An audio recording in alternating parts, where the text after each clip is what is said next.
The people of Ukraine remain unbroken.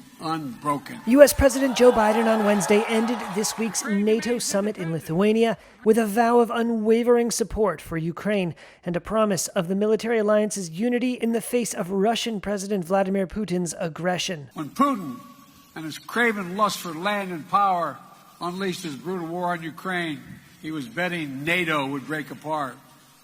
We will not waver. We will not waver.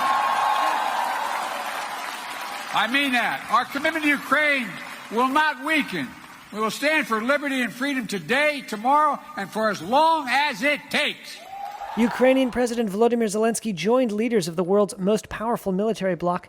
Ahead of meetings Wednesday, he'd argued emphatically his nation needed membership in the alliance.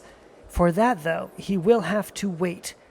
NATO members, including the United States, said that Ukraine could not join NATO in the midst of a war, but that it could win membership once the fighting was resolved. I look forward to the day when we're having the meeting celebrating your official membership in NATO. Thank you so much for this help.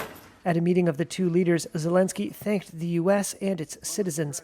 You spend this money for our lives, and I think that we save the lives for Europe and for all the world. At a press conference, Zelensky called the summit positive, saying it was unambiguous that Ukraine will one day be in NATO, and he's leaving with more than pledges. Zelensky thanked German Chancellor Olaf Scholz for supplying additional launchers and missiles for the Patriot air defense system. The arms cannot come too soon. These Ukrainian soldiers told a Reuters camera that they were in dire need of ammunition to sustain a counteroffensive against Russian forces occupying swaths of the country's east.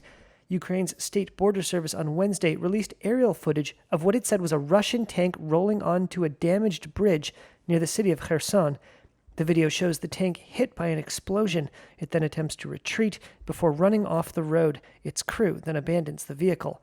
But Moscow on Wednesday staged its own demonstration of resolve. The Russian Navy held a launch ceremony for a new missile cruiser for its Black Sea Fleet, based in Russian-occupied Crimea. The vessel is reportedly capable of launching 8 cruise missiles at once. Ukraine has repeatedly accused Russia of targeting civilians and infrastructure with long-range missile strikes.